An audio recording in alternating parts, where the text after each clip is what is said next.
Welcome to the Wounds of the Faithful podcast, brought to you by DSW Ministries. Your host is singer, songwriter, speaker, and domestic violence advocate Diana Winkler. She is passionate about helping survivors in the church heal from domestic violence and abuse and trauma. This podcast is not a substitute for professional counseling or qualified medical help. Now, here is Diana.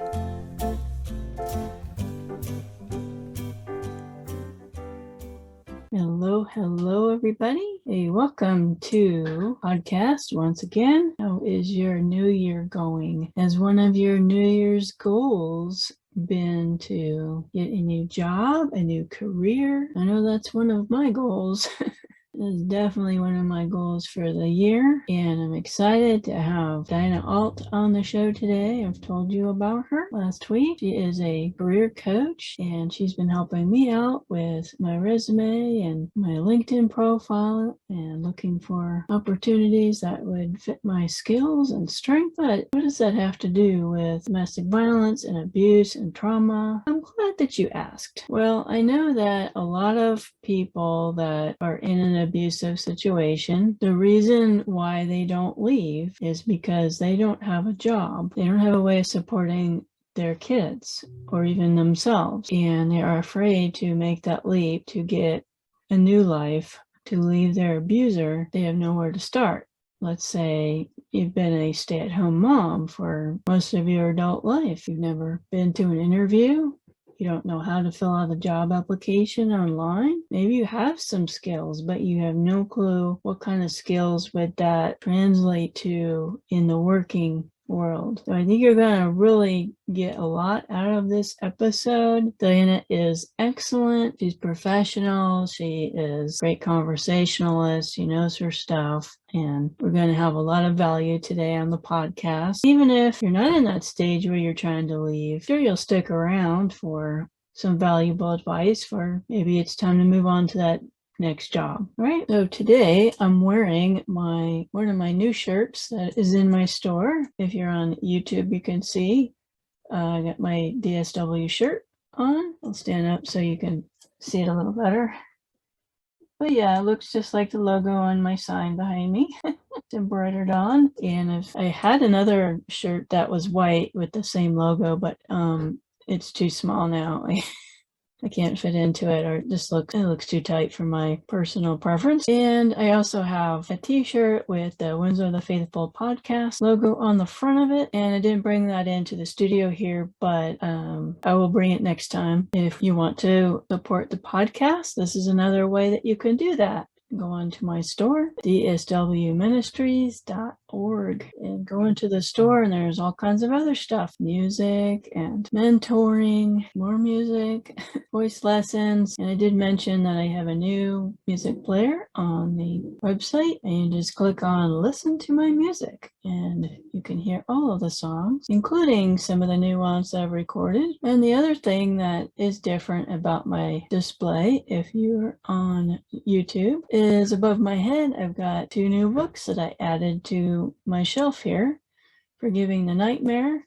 We had Mark Sowersby on the show a while back, and he was awesome. And then Amy Nordhugh's book, Preyed Upon, is back there. So along with my other books from previous guests. So be sure to check those out. Support the guests on the show. So let me tell you about Diana Alt and her bio. Diana Alt is a career strategy coach helping people navigate the corporate world and how they fit into it, educate and guide them through the job search and hiring process, and most importantly, take control of their careers, be valued, and get paid. Personally, Diana has been on both sides of the hiring table. She began her corporate IT career just before the tech wreck of the early 2000s and had to learn how to compete with people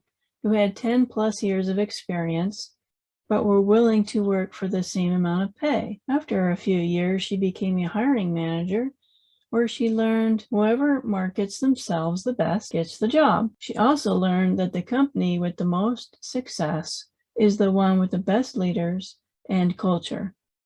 She now works with individuals and organizations to make work awesome through her coaching, consulting, and training services. Diana's top Clifton strengths are input, learner, intellection, maximizer, and connectedness. Her top weaknesses are tacos and Diet Coke. Yes, I think tacos are pretty yummy. So without further ado, here is my conversation with Diana Alt. All right, please welcome Diana Alt to the show. Thanks so much for taking the time out to come on and give us your expertise. Thank you. Thank you so much for having me, Diana. This will be a first. I've been on a number of podcasts, but we'll just be Diana-ing each other. Yeah. All the Dianas I know are totally awesome. So, hey, of course we are. It comes with the territory. Now, I can't remember how we connected. I know we have some friends in common, like Terry Weaver the Great. I think we're on the same speaker. We may be. There's a couple of speaker groups on. There's definitely a couple of speaker groups on Facebook. I remember most it being Terry, though. I think you requested me because you figured we were common friends on Facebook. So, yeah. Right. Yeah. So I've been following your Facebook and getting your emails. And so when I started having trouble with my job, then I decided, I really need some help. I'm like over my head. I've been working with you the last few months, and I thought it would be a great idea to have you on the podcast to help our survivors. And we were talking before the show that when somebody's in a domestic violence situation and they want to get out, a lot of them cannot get out, or they have nowhere to go because they have no way to support their family, their kids, or even themselves. Yeah. I was really fortunate that I had job skills when I left my abuser, even though it was still really hard to start over. I had a job and I had something to market myself with. I know you said you are not a abuse survivor. That is correct. Right. I have a couple of very close friends that have dealt with abuse, primarily psychological, emotional abuse, which all of it jacks you up. It's all a mess. So I've had some people close to me that were in the exact situation where they just were not sure how they would start. So including one of my very closest friends since elementary school that went through that a few years ago. I've never been through it exactly the way a lot of your audience has, but I have a deep appreciation for that scenario. Yeah, I rarely have people on the show that are not abuse survivors and industry experts in abuse. You're one of the very few, because of your awesomeness, to come on the show. I think it would really be helpful to give them some tools, to give them hope to get out of their situation, or maybe they're not in a abuse situation anymore, but hey, it's time for a career change. I really like to make some more money. Yeah, some of it is one of my friends that's dealt with an abusive situation in the past. She took that job that was just enough to get her out and get her child out and all of that stuff. But now she's starting to look towards, okay, I have better skills than this. Mm-hmm. I am running circles around the people that I work for. What is next for me? So, the conversation about progressing your career and how to go find a job, it's one that I believe everybody should keep tabs on all the way through their working life, no matter what their situation, because you never know when your family circumstance is going to change.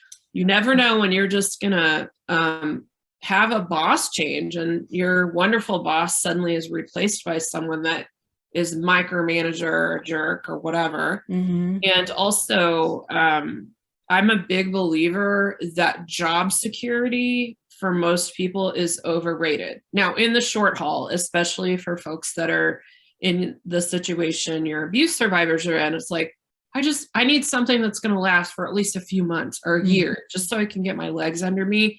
That kind of job security, I can completely understand pursuing, but we never know when our company's going to merge, whenever our, like I said, we get a jerk boss, something's happening with a family member's health. So I believe in thinking about career longevity or career security always be learning. And even if you're not planning to look for a job anytime soon, be thinking about who can I maintain relationships with in my professional network, or, can I update my resume once a year so that if the poop hits the fan, I can go ahead and be ready for what's in front of me. So. Exactly. I've been working on my networking skills, and Jordan Harbinger has this course that's free that I've been taking, and he says you dig the well before you're thirsty. Yes, I love that. Can you send me a link to that? That would be a great. I will. He's one of those podcasts I listen to all the time. He's amazing on his topic. But yeah, networking is super important, and having that mindset of there's no such thing as job security anymore. You're not going to have 30 years in a company anymore and retire with a pension. And my listeners know that my husband has been sick the last year and a half and lost his job. And so now I was like panicking. Like, I don't have enough money to pay the mortgage now because we're on one income. So perfect example, right? So what is your background for the listeners who don't know you? How did you become a career coach? I often joke and say that I'm a coach because I don't know how to not be a coach. But my background is, since I graduated from college back in 1998, I got my master's degree in engineering management. I went into the IT sector, IT consulting, and I happened to do that right when the internet crash of the early 2000s was happening. So I had about 2 good years in my career. I got some good experience as a consultant, but I was actually working at a company that was on the front end of layoffs whenever all the internet bust happened back in around 2000, 2001. So I found myself laid off with 2 years of work experience. And I was up against people with like 10 years of work experience that would work for the same money. And so that's like very early in my career. I found a job pretty quick. And then 7 months later, I got laid off again. So really early in my career, yeah, it was brutal. Really early in my career, I figured out, oh my gosh, I have got to make sure that I'm always staying sharp, that I'm always staying in contact with people. And ever since then, I got a permanent full-time job in 2002 after a few contract gigs and a few months where I didn't have work at all. Moved to Kansas City, and I had that full-time job for 5 years, which was great because I was able to get my legs under me and kind of establish my savings and establish a lot of really killer experience. And ever since just a couple of years after that move, I've always been able to help others with their resume skills, their interviewing skills. I've always been a pretty good networker and connector. And so I just started helping people for free. I was in some professional organizations related to business analysis, which was the focus of my career at that time. And I also, in 2004, took my first management job. So I had a responsibility to the people that worked for me to help them understand what they wanted with their career and how to develop it, whether it was to stay on my team or with my company or not. I had that responsibility. So from, early 2000s, I already had started helping people. And then I just started doing it more and more and more. And then finally realized, oh my gosh, this is the thing people pay money for. So I started taking on a couple of clients, and about 8 years ago or so, I think. And so I side hustled and had a couple, 2 or 3 clients a year that I would work with until I finally decided to make the leap and leave corporate. And now I do consulting for leadership and team effectiveness and business strategy with some small businesses in my area. I live in the Kansas City area. And I also work one-on-one with people, and I'm starting to develop group programs and digital courses so that it's more economical to get my knowledge out into the world. So that's kind of my background. And I love it. Like I said, I don't know how to not help people with this stuff. I've been in some really difficult work situations. I was subject to bullying for almost 3 years in one job, which was horrific. It made me feel stupid, and it made me feel like I wasn't worth anything. And like my master's degree and my umpteen years of experience were nothing.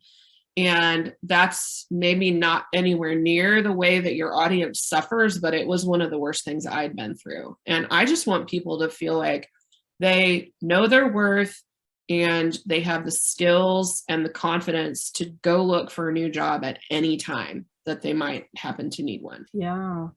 The bullying situation, I've been bullied before at work, and it's Awful. Horrible. Like, what are we in junior high again? Is this 7th grade? Right. Like class. What the heck? But it happens all the time because bullies, some get eliminated. Like, some people grow up and they grow out of that, but a lot of them don't. It's actually more manipulative. You know, a lot of times it is people that are in the workplace telling you that you should do whatever, you should work all the overtime. And for me, I was always salary. So I was constantly working extra hours because of bullies that withheld information, made my job harder, that kind of stuff in this one particular job. And then they tell you, well, you should just consider yourself lucky to have a job at all. Like, right. That's what they say. The reason I think about career security so much and always knowing your skills, being willing to invest time and energy and money if you've got it in sharpening your skills, all of those things help you to not be subject to that jerk at work that says you should be lucky to have a job, because you know that you can go get another one if you really need to, or if you decide that it's just time. Yeah, because I was feeling trapped because of the bullying. Yeah. I had to have that job and it made a lot of money. And the fact that I couldn't find a job right away, I had to put up with that for a long time. Yeah, we need to know what our worth is for sure. We've got a lot. Kinds of worth, really. There's the kind of worth that's like, what are my skills? What is my experience? What does that pay right now? And then there's also the worth that's just that basic human dignity that says, I am standing up for not being treated like this anymore. So those are two different aspects of it. And I know a lot of people that are very highly skilled and make good money. You know, they make 6 figures doing things, but they are in a terrible situation and they've just been beat down. And so that second kind of worth, that I shouldn't have to feel like this every single day when I go to work, that they end up losing sight of that. And that's what a lot of my clients deal with. Some people, especially if they're more entry level in their career, they think, oh, well, if you make X amount of money, you don't have problems. You're not going to have trouble at work. And sometimes the problems get worse, actually. So, because the stakes feel higher and there's fewer jobs that are kind of up at those higher levels of management or income. Yeah, and kind of related to bullying, I had a supervisor in my old department. His previous job, he was fired for sexual harassment, and then nobody checked his record. And so he's on my team as my supervisor, and he got accused of sexual harassment again, a couple of the ladies on the team, and, he kind of disappeared. But that's another related thing, is sexual harassment is really common in some circles, and it makes you feel powerless. Yeah. And I have not been a victim of sexual harassment in the traditional sense, someone expecting to exchange sexual favors for continued employment or advancement or anything like that. I have dealt with people not taking me as seriously because I'm a woman. Right. And that piece for me, it actually is probably better than a lot of people, because I work in tech. I have a lot of very assertive masculine energy. So sometimes I honestly have more trouble with women on the job than I do with men whenever I'm working in a corporate setting. But knowing that was a likely thing for me, and then also learning about how to work with men and women and turn them into trusted colleagues and advisors and mentors was really important for me. And learning the importance of negotiating compensation was important, because I was probably 25 years old when I first learned that men are much more likely to negotiate their salary whenever they're given an offer than women are. And I decided, and then there's economic studies that show how much impact that has on gender wage gap. And I was like, well, I can control that. I can't control everything, but I can control whether I know what my skills are worth and whether I have the nerve to ask for more money. So those are some things I worked on early. Wow. So is it possible to start over again after so many years of not working or not having any outside job experience? We have a lot of, stay-at-home moms listening. Yes, you can. The short answer is absolutely yes, you can. It may look a little different than you would like, and there's very often a little bit of a slow start or some temp work. I'll get into some of that. But stay-at-home moms actually have a lot more personal attributes and transferable skills than they sometimes realize. And if you're a stay-at-home mom that's trying to work a plan to leave a domestic abuse situation, sometimes I'm in danger, I have to go, I'm done now. And sometimes people will think about how to exit for a while. At least that's been my experience with one of my friends that left her abusive husband. But you can start over. And the top thing that I like for people to do whenever they start over is to think about their own network of people and who are some stay-at-home moms that went back to work. So if you're associated with the church, or if your kid is, at school and maybe one of the moms in their class went back to work or something like that. But try to think through who are some of those people that have walked that path before and do your best to get to know them. And have them tell you, what did you do before? What were you doing for a job before you stayed at home for 10 years? And how did you refresh your skills and how did you proceed with that? Having someone that's actually walked through that path is really, really helpful. I haven't walked through that path. So in my coaching practice, I've worked with a few people that are in that scenario because they wanted to work with me, but I would not say I'm a specialist in that. However, one thing that I love to make sure people know, this is critically important to know, no matter whether you are a stay-at-home mom or not, is that it doesn't have to be paid work to count as relevant experience. Students go through this a lot. Stay-at-home moms go through this a lot. And also people that want to transition careers go through thinking about this a lot. So, for example, I know a lot of people who have been stay-at-home moms, but maybe they volunteered at their church. So they threw, the annual church rummage sale. They were responsible for organizing the mission trip. A lot of times it's the stay-at-home moms that get those jobs because they're big and they take time. Every single one of those can involve managing a budget, recruiting volunteers, project management skills to figure out what are all the deadlines in order to achieve the goal, coordinating other people, potentially marketing to come up with, here's the emails I'm going to send. This is the social media stuff that I'm going to do. Those things that you do in order to organize the mission trip or the bake sale or whatever, all of them are skills that are used in marketing departments or project management teams or other teams in the workforce. So when you are faced with a situation where you're like, I haven't been paid for work for 10 years, think about what you've done to volunteer. Another really great example that I always tell people is if you've ever been a Girl Scout cookie mom or a Boy Scout popcorn fundraiser, those are major things. They drive most of the revenue for whatever that scout troop is. You have to organize children and parents, all of whom are on a volunteer basis, and the deadlines are fixed.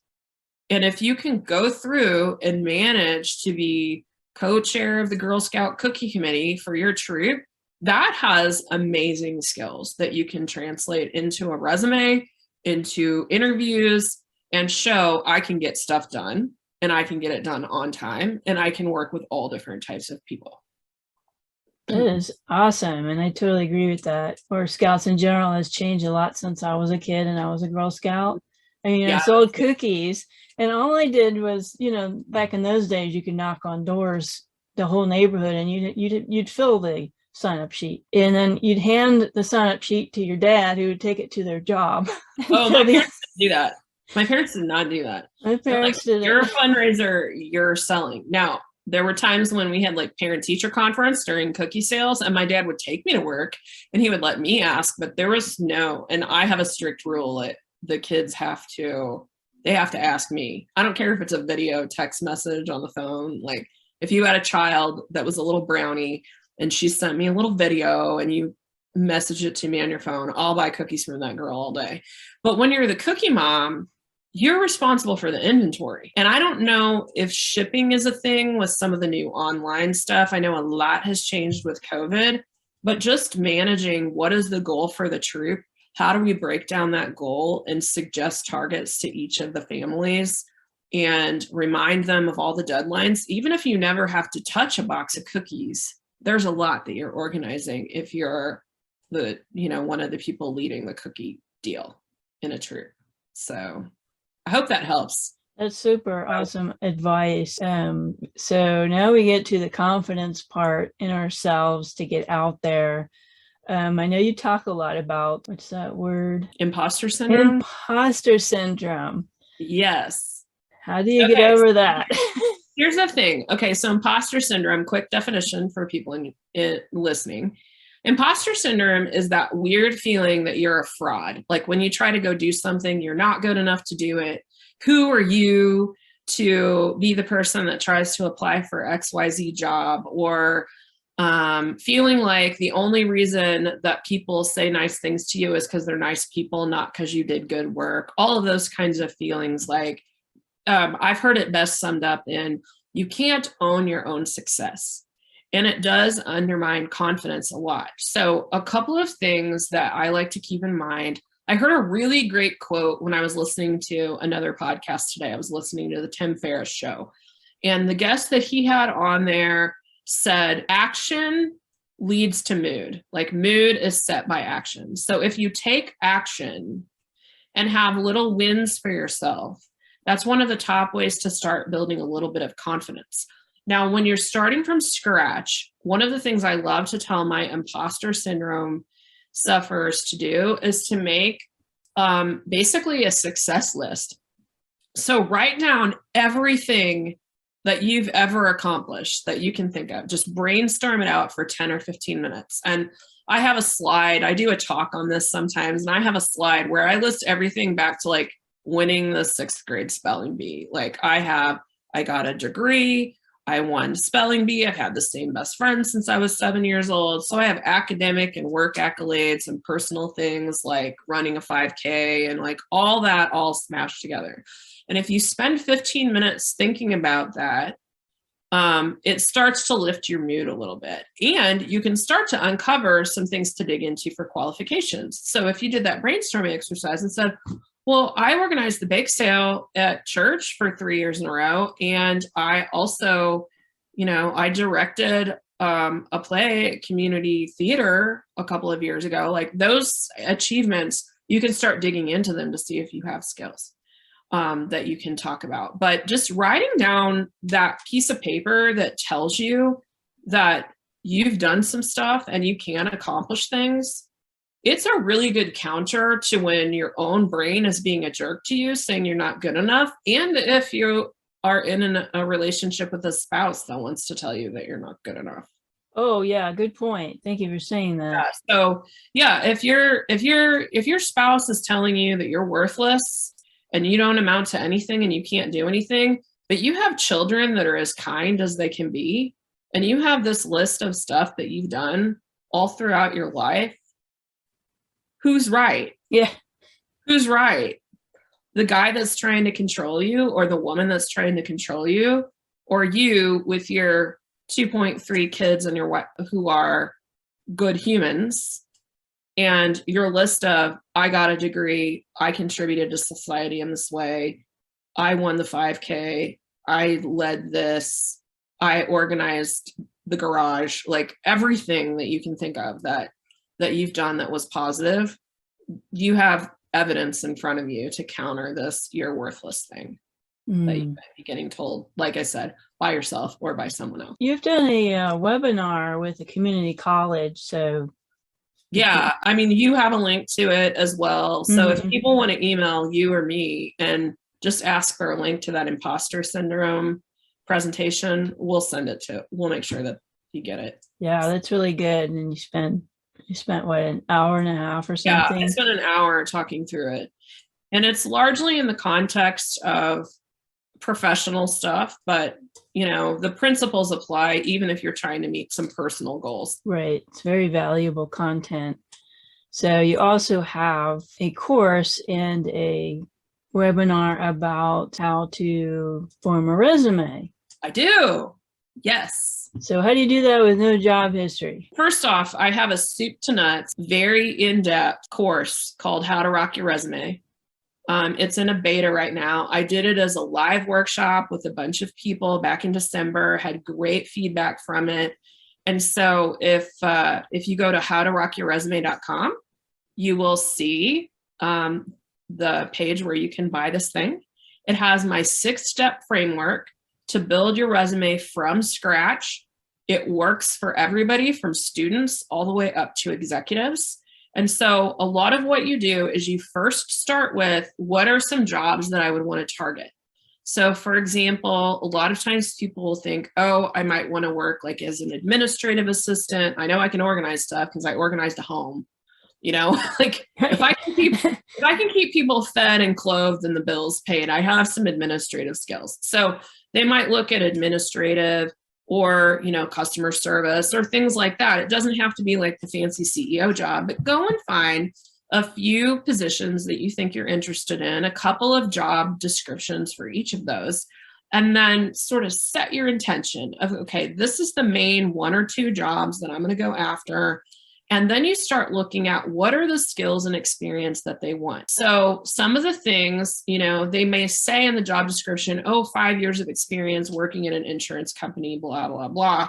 You might not be ready and able to go for the job with 5 years of experience, but it can start getting your brain going to think about, what have I done in other jobs or in some of those volunteer activities or at home, things with my kids' school, all that kind of stuff.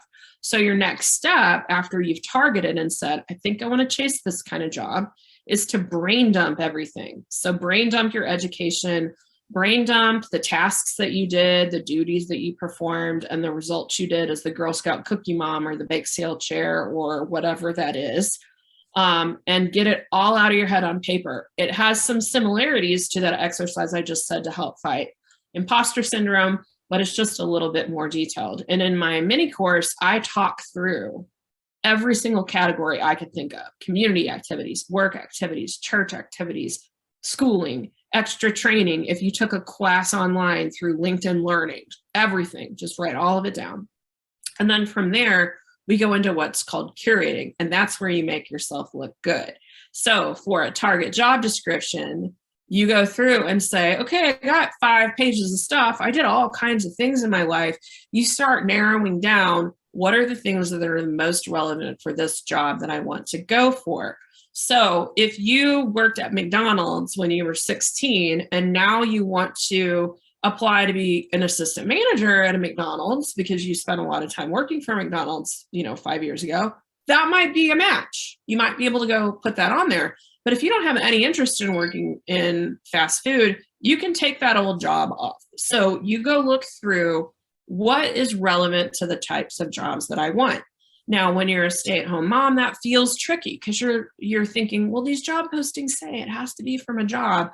That's when you start thinking a little more creatively. So if a job posting says, we need someone that has experience with customer service and talking to clients, well, maybe you had to deal with the members of your church that you had to work with whenever they were buying stuff at the rummage sale.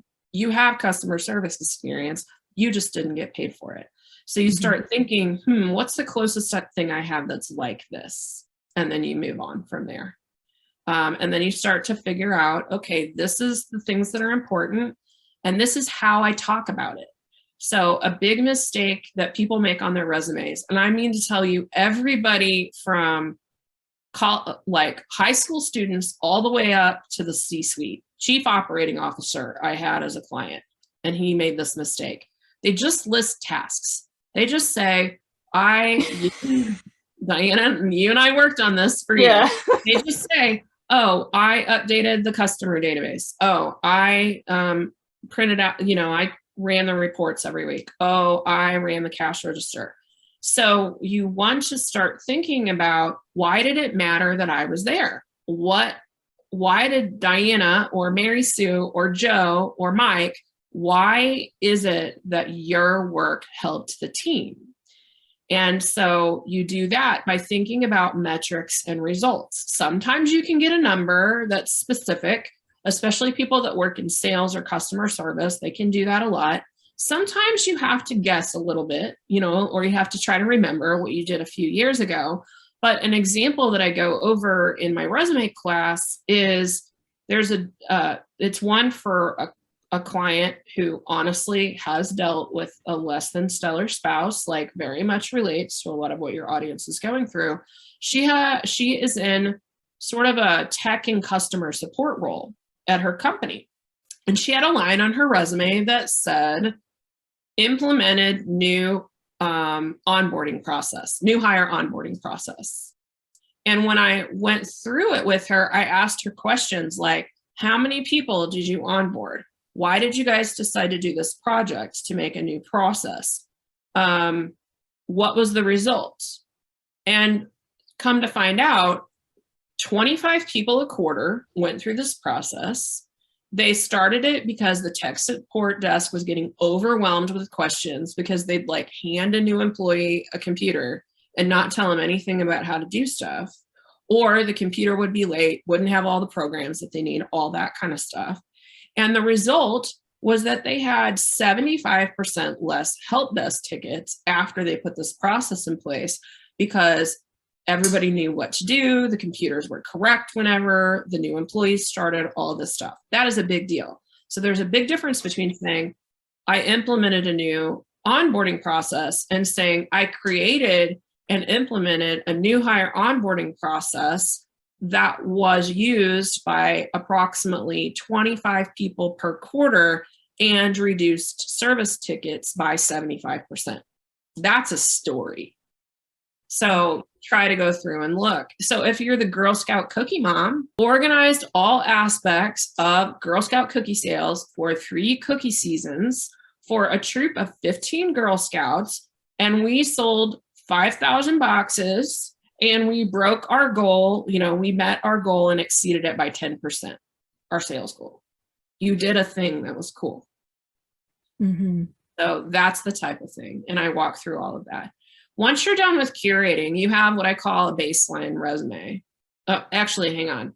You have to format then. So I have all kinds of, should you use a fancy template? What font should you use? How should you lay this out? How long should it be? Your resume can be usually 1 or 2 pages long.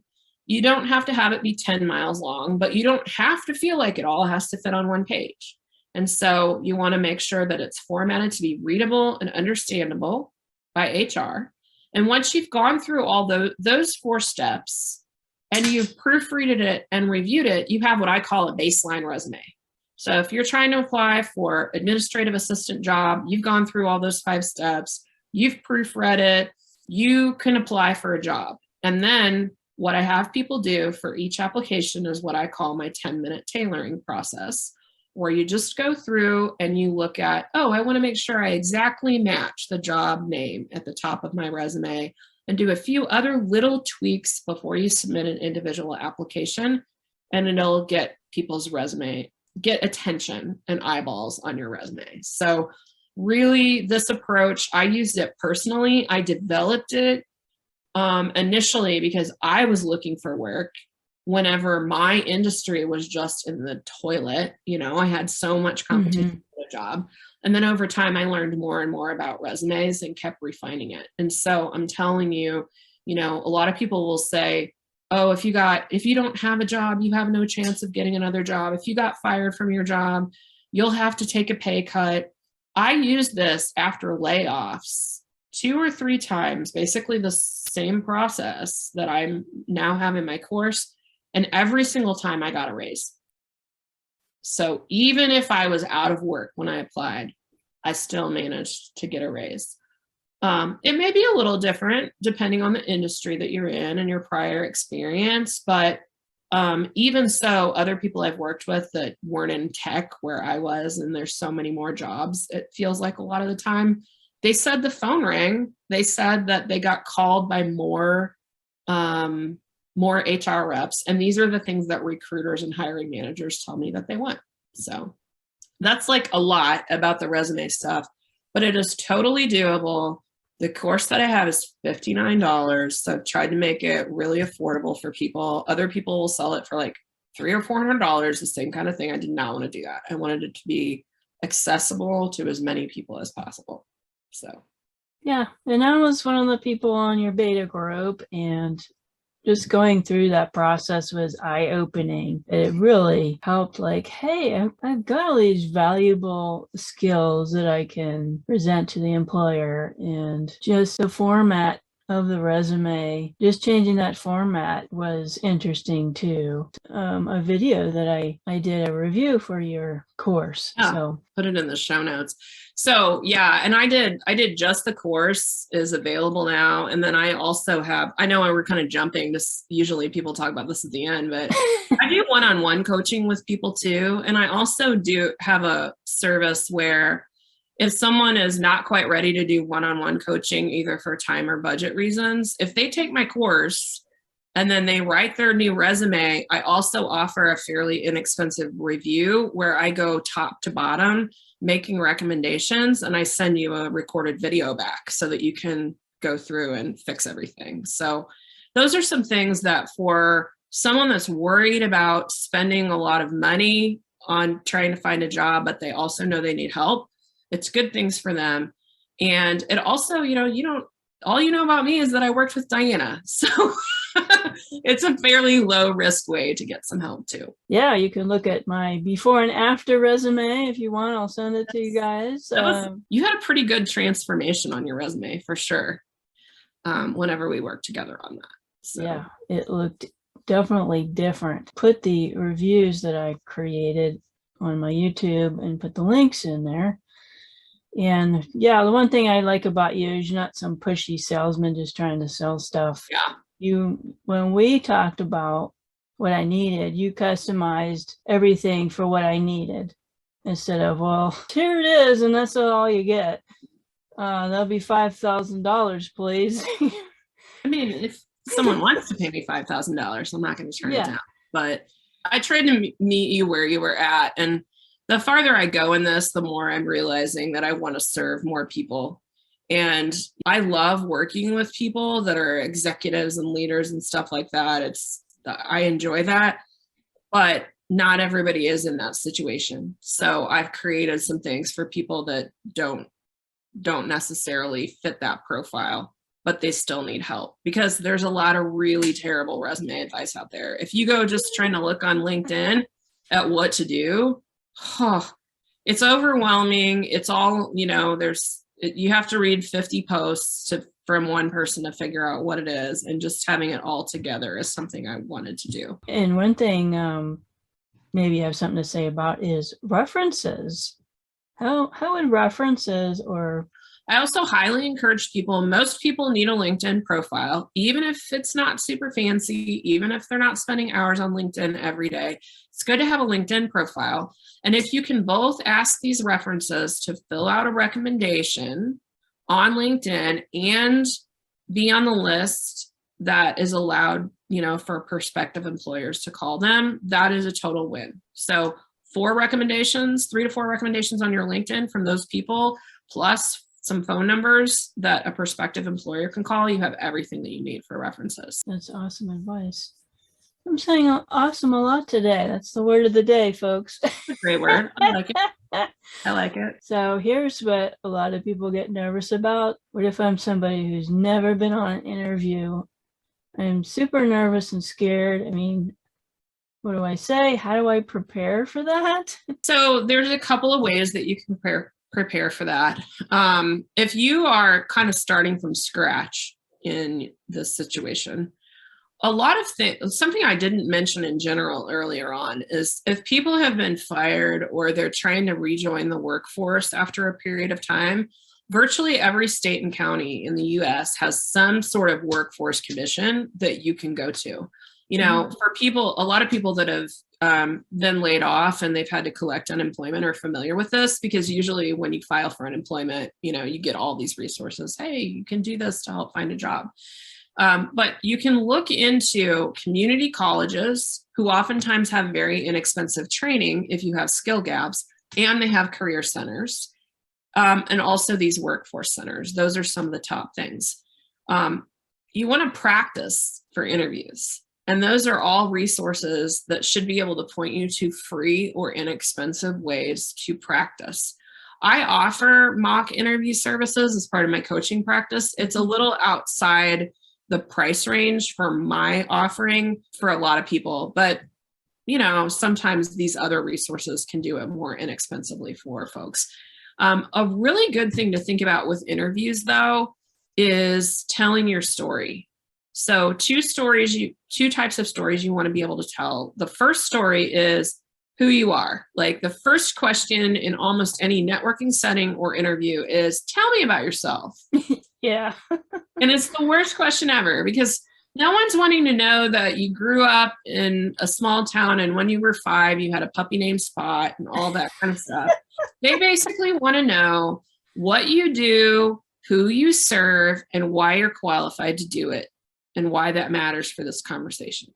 So you can say, I want to be a call center, you know, a customer support rep in a call center for pet care or retail or healthcare or whatever industries that you're interested in. I love helping customers, and I love learning new systems, and I love learning about new products and helping people with that. That's one of your qualifications. I have spent a lot of time working in X, Y, and Z industries, or volunteering with A, B, and C to do activities related to customer service or related to helping people, all that kind of stuff. You need to line it out, be ready to say the answer to that. Tell me about yourself in a way that's professionally relevant, and you'll feel much more confident. And you can literally Google, how do I answer, tell me about yourself? And you can get some really great templates for how to do that. So I encourage people to write that out for themselves and then practice it 5 to 10 times. Make sure that it's 2 minutes or less when you time it, so it doesn't go on forever and ever like I am in this podcast on all these questions. And then you'll feel really comfortable whenever you're in a situation where you have to say it. The other kind of story that you want to be able to tell is the story behind your work experience. That's, if you've written the resume the way that I trained to write a resume, you kind of have it already. You just, instead of saying it in 2 or 3 lines in a bullet point, you tell the story verbally. So a common way to think about answering questions or telling about successes you've had in your work or volunteer activities is what's called the CAR format.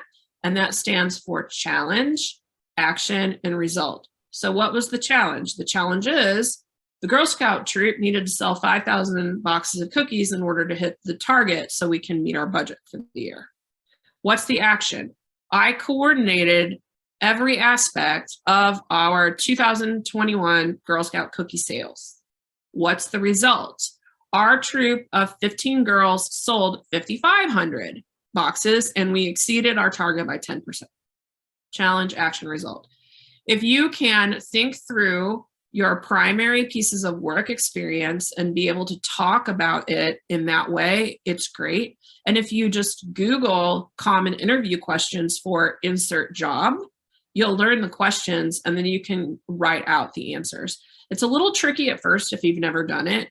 When I very first did this, which was like almost 15 years ago, the first 2 questions that I tried to set my answers in this format, it took me like a half hour.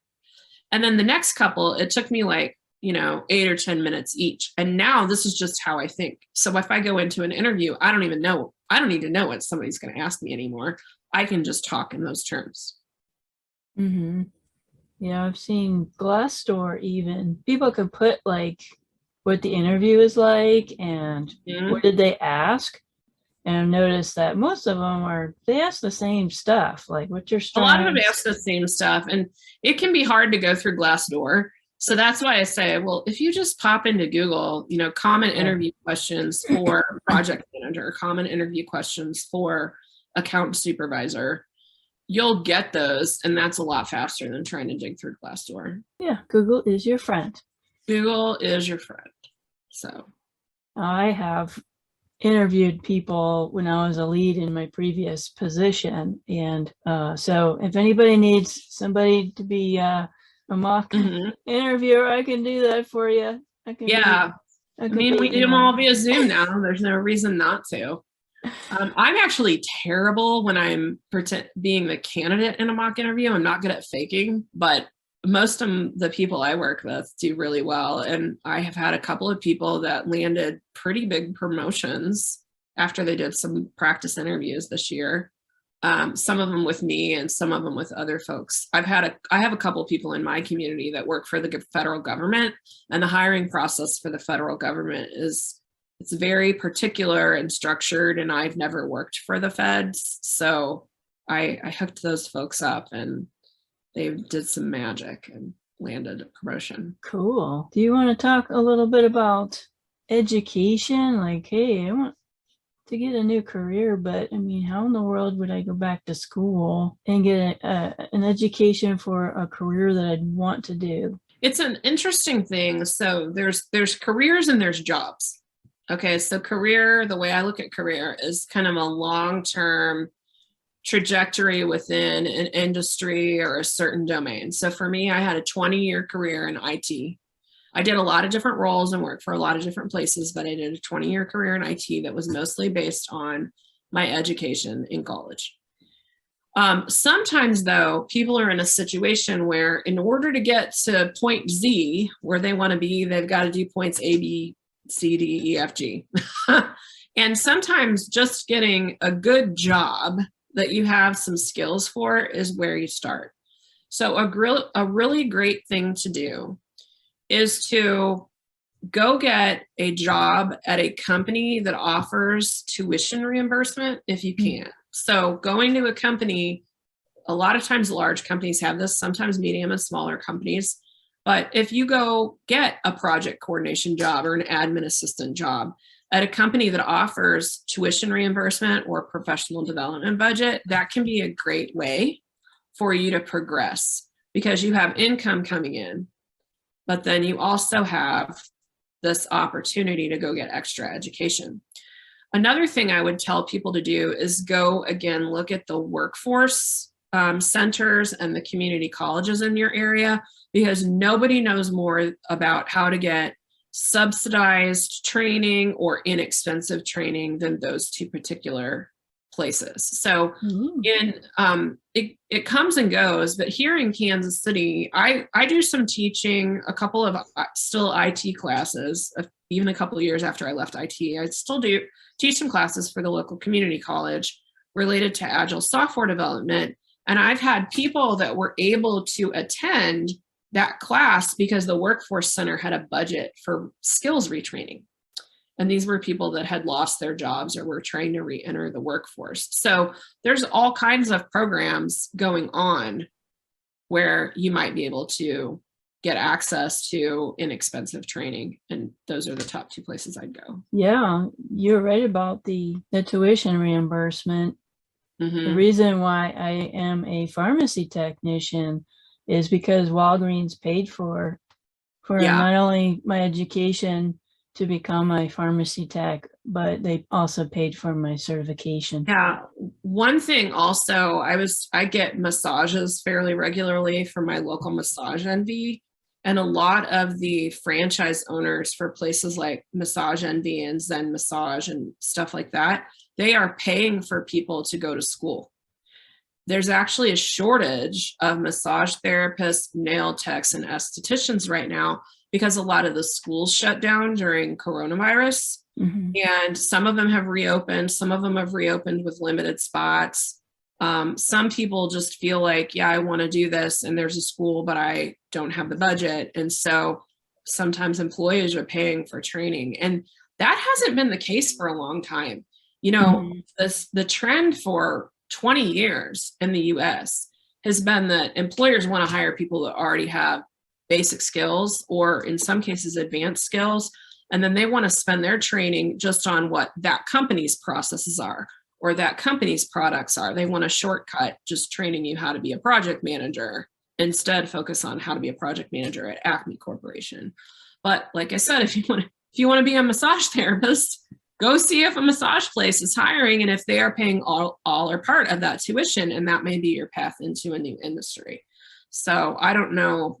I'm sure there's other places that have had the same thing, but and a really weird one. Now, this can, depending on your childcare needs, this can get a little dodgy, but waiting tables can be very lucrative, especially if you're a very friendly person. So even though you might have that career trajectory job, I want to go become a nurse, I want to become a dental hygienist, I want to become a lawyer, something that requires a lot of education. Sometimes just going and waiting tables 3 nights a week and getting tips and cash can be the kind of thing that helps get you stabilized, so then you can go figure out, what do I want to do next? Which is why I say there's the career that you want, and then there's maybe that job you have to do, that's step A and B. Yeah, I've been through a lot of career transitions and a lot of unemployment. I have never waited tables though, which is interesting, but I haven't waited tables since college, and I have a couple of restaurants around me that I really love to go to, and they're doing better now, but I almost thought about going and getting a job just like 2 nights a week because I like the restaurants. And it was a way to get out of the house. I ultimately didn't end up choosing to do that because I had some other stuff going on. But I have friends that have $80,000 a year and they just like tending bar. So they tend bar a couple nights a week. I couldn't do it because bartenders work late. But anyway, you can get a little bit creative. Like, who cares? It's if you take a job waiting tables while you're in, nursing school or taking a computer programming class or something like that, you don't have to put that job on your resume. Because the most important thing, if you're trying to go be a software developer, is the time you spent in school. It's not the time you spent flinging chicken wings at the local pub. So you can do little incremental jobs. It doesn't ruin your resume. It can get you out of the house. It can get you a little bit of extra cash in your pocket if you need to. But yeah, that's kind of my scoop on just trying to go from nothing or feeling like there's nothing into where you want to be in a couple of years, or 6 months, 12 months, 2 years, however long it takes. Yeah, my go-to job was cleaning houses. I cleaned houses for many years. That's how I got through college myself. And I was good at it. And people liked me because I was reliable. I showed up on time. And so whenever I'd lost my job, I would go and ask a few friends, hey, can I clean your house? Or call my old clients up. It's possible. I went to school at night and I worked during the day. I think I also did nannying and I did elder care, and I lived in their house. And so there was a lot of downtime where I had time to study. Because, okay, you're just a companion, or you do the dishes, or you do some housework or go get their groceries, but you had a lot of downtime where kids were taking a nap or whatever, and I could study. Yeah, that was my experience. Well, and today, a lot of times, I think that elder care job is a really great idea. And I knew of another person that did that. Basically, their mom's best friend didn't have any family living in the city anymore. And so she lived with her mom's best friend while she was going to college and did all the exact same thing. Her mom got along okay. She just needed someone around a little bit more before she moved into an assisted living. So that's a really great suggestion. And there's always like the Uber Eats, DoorDash, like those kinds of things. I've never done that. And, depending on how busy it is in your area, the money is not necessarily steady, but the hours and the flexibility are huge for those kinds of things. So you can do that kind of stuff so that you've got a little bit of money coming in and you can get stuff saved up to leave a situation or to pay for some schooling or whatever. Another thing I want to raise is that sometimes people with education or training or certifications, they'll get this idea that they have to go straight to the Cadillac version of whatever that is. So for example, if you want to become a nurse and you don't have any healthcare background, people will think, oh my gosh, well, I'm going to have to go get a bachelor's degree in chemistry and then get my nursing certification and all these different things, when really what you could go do is spend less than a year first on a CNA program, and then you can go to work in a nursing home or a hospital that may pay for you to go get additional education, and then you just work your way up until eventually you're a registered nurse with a BSN. It could take you a few years, but if you're going to spend a few years doing something and you know for a fact that, yes, I want to be a nurse, there's like, that's a path a lot of people go through. And in some cases, it can help you have a leg up getting into the good nursing school programs that you were the CNA, as compared to the kid that went to college and got their bachelor's degree, but they didn't have any clinical experience or real world knowledge about nursing. So yeah, medical assistants along the same lines. Yeah, same kind of thing, transcription. There's so many fields like that that have entry-level administrative roles, and then you can grow into a clinical role or a higher level management role within healthcare.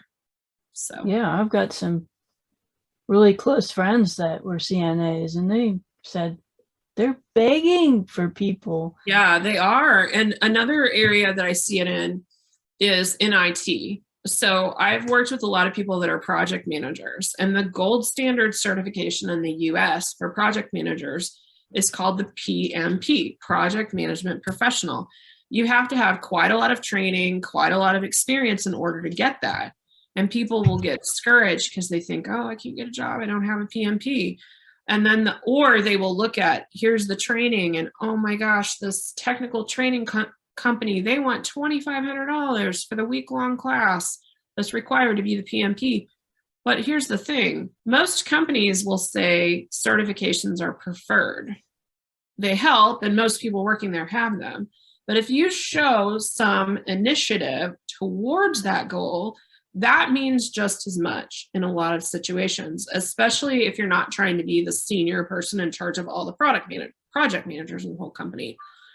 I talked to someone recently that was concerned about, they were going to have to pay like $1,500 for a week of training or 4 days of training, something like that, to meet the requirement for a certification they're interested in. And then I said, go check Udemy. And they found an intro course that was like the first day or two in content for $15. Now, is that going to count whenever they try to go get the big certification later? I don't know. But they spent $15. They learned some stuff. They can put it on their resume, and then they can get a job so that if they want the more expensive training later, they have the budget for it. So you can pick up skills and understanding some really inexpensive ways if you know where to look. So Coursera, Udemy are two things, and also LinkedIn Learning.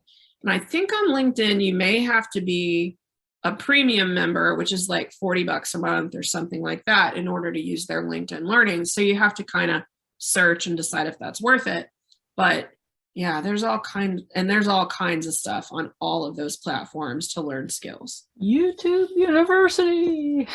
Well, the beauty, YouTube University is great too, but one of the great things about using one of those course portals is that it's trackable.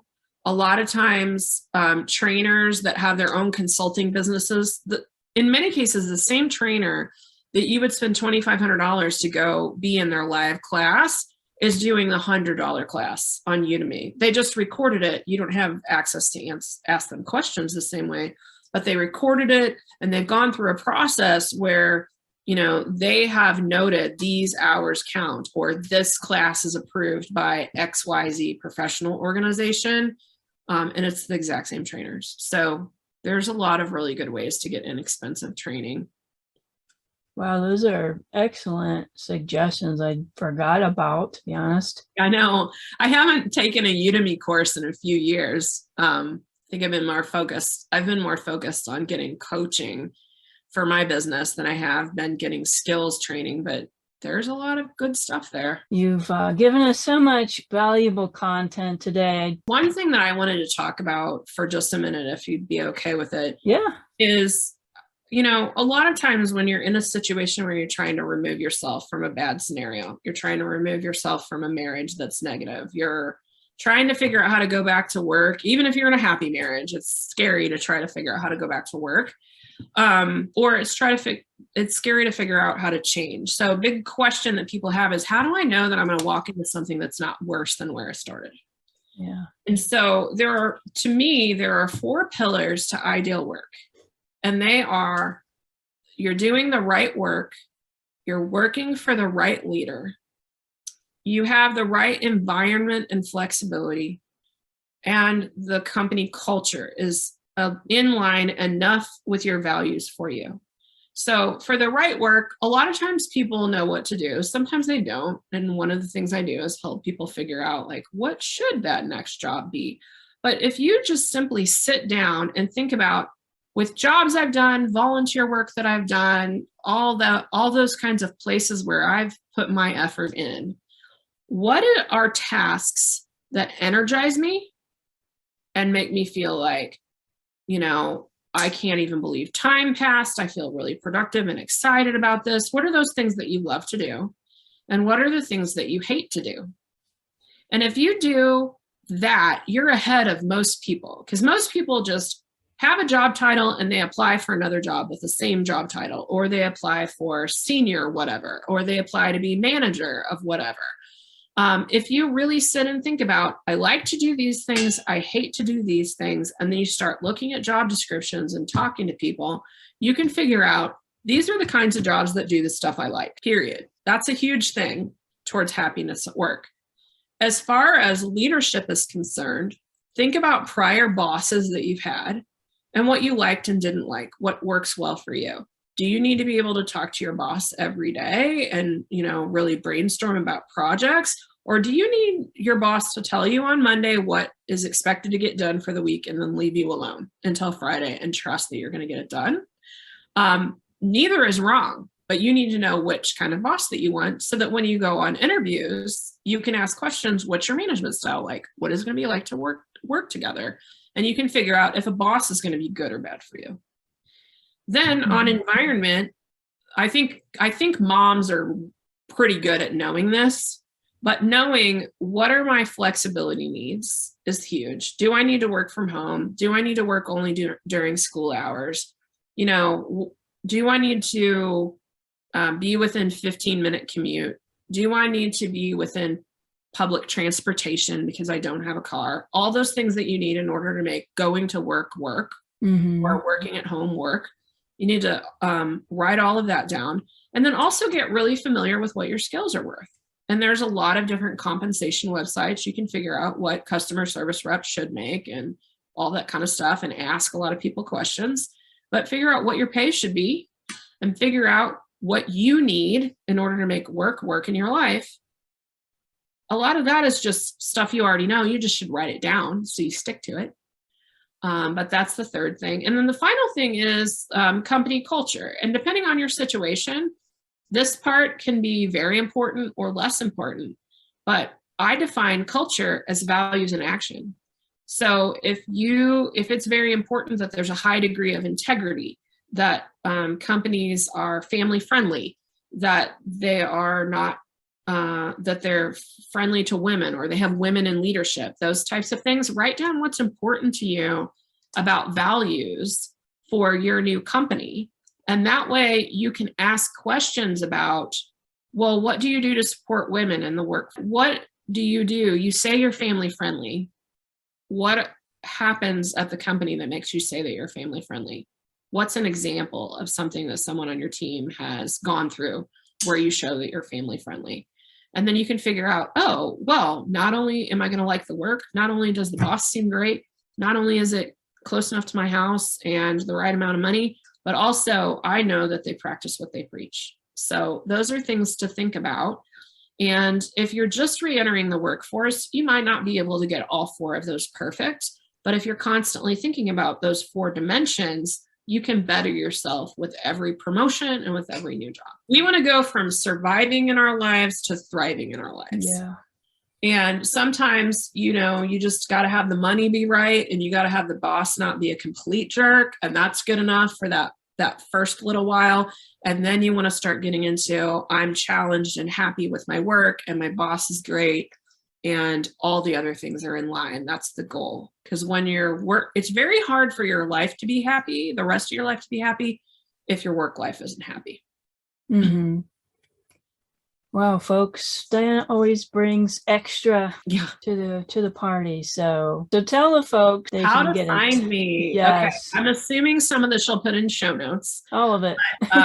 My website is dianaalt.com. It's Diana with one N, DIANAALT. So you can go on there, check out a little bit about me. I have a contact us form. You can also just straight email me at dianaalt.com. I gave Diana Winkler I've said the word Diana more in the last than you ever thought possible, but my LinkedIn and my Facebook, if you can put those in the show notes, that would be great. But for those of you that are really not confident about your resume, a lot of times that's a really good thing to learn about early. Once you've said, I think I'm going to go try to get this kind of job, it's howtorockyourresume.com is where you can go to find out more about that.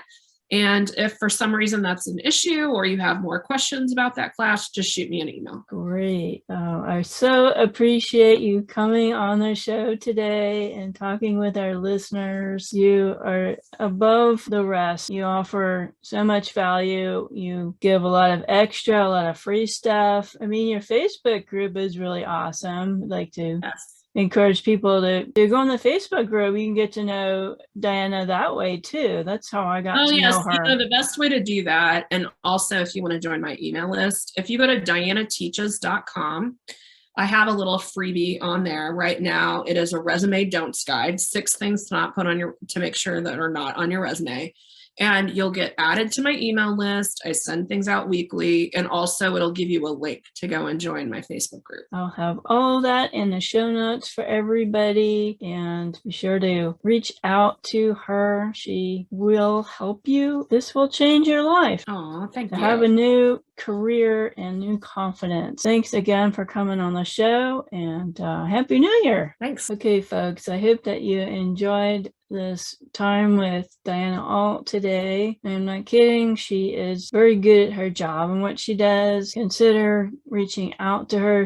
Some other suggestions for jobs. I know we kind of sort of talked about MLMs. I'm going to say this seriously, is don't join an MLM that forces you to buy product ever. That's a huge red flag. Don't do it. Stick with the MLMs. And if you don't know what that means, it's multi-level marketing. It's selling a product, and you have somebody above you that's your boss that makes money off of your sales. And then you can eventually have what we call a downline, where you can also hire your own employees to sell, and you would get a piece of the sale from them. So not necessarily evil, but there are some out there that are really bad and need to be careful. Stick with ones that have been around for a long time, like Avon, Tupperware. Okay, back in the day there was Amway. I don't think Amway exists anymore, but Pampered Chef, those are safe. I did Cutco back in the day. I did a lot of MLMs. Some of them were really cheesy, and I should probably do a whole podcast on MLMs. You'll hear some of it in my story, but stick with the ones that have been around a long time and have a track record, and they're now internet-based, where they drop ship things instead of having you store 20 bottles of some vitamin drink. A lot of the scams have to do with health, where you have to buy packaged foods, or some energy drink or vitamin drink, some overpriced vitamin. I'm not saying all the products are bad. Don't send me hateful emails, but I've been through a lot of those where I did not make any money, and I had gotten stuck with these products that I couldn't sell because they really didn't give me any energy after I drank them, or these vitamins that supposedly would transform your health really didn't do it. or my most recent MLM, which was my last one, was a weight loss one. That's kind of common too, is they wanted me to purchase these special foods for weight loss. I don't even remember the name of the company. And they said if you follow this plan and you order these products, then you'll lose all this weight. No. So when I got the products in the mail and I looked at the ingredients and I thought, and a lot of it was junk food, these fancy pretzels that were supposedly more nutritious for you than just going out and buying pretzels at the store. A lot of the products had like soy ingredients. Soy is not a health food, folks. GMO soy is not a health food. It doesn't belong in any products that you're eating. All this stuff is junk food. It's like, I think it's healthier for me to learn how to read nutrition labels on things and learn how to count my calories and eat less, exercise more, how to focus on nutrition, the 4 food groups, and eating more vegetables, less junk food is probably going to help me get me to the goal rather than extreme exercise or eating some weird foods. So I'm not talking about Weight Watchers. Weight Watchers has helped a lot of people. Their points, like I said, not all MLMs are bad. They can help you get some income. You can do it while you're watching your kids. There are a lot of other businesses you can work from home. Just be careful, run it by somebody to evaluate whether, okay, is that a scam or is that a legitimate business opportunity where you can actually earn money and they're not taking advantage of you. You want me to help you in any way with all the stuff that Diana has said, you want to look at my resume, I'll send it to you. If you want some help in, like I said, interviewing, ask some of your friends. They'll be the devil's advocate for you. They'll probably throw some curveballs at you, but you can probably find a friend that will help you to practice your interview skills. And Diana gave so many great information, some gold here to somebody you can trust. I'll leave the rest of it to the reviews that I did for her. I'll post the links in the show notes. If you want to know more about my experience, you'll hear how I got out and what my challenges were. Even though I did have skills, it wasn't easy for me either. So I'll leave you. This podcast was a little longer than usual, but I felt that you needed it and you're going to get so much value from it. So be sure to share this episode. Please share this with somebody that you know that could benefit from this information. You could really be the answer to somebody's prayers today. So until next week, God bless you. Have a wonderful week. Thank you for listening to the Wounds of the Faithful podcast. If this episode has been helpful to you, please hit the subscribe button and tell a friend. You can connect with us at dswministries.org, where you'll find our blog along with our Facebook, Twitter, and our YouTube channel links. Hope to see you next week.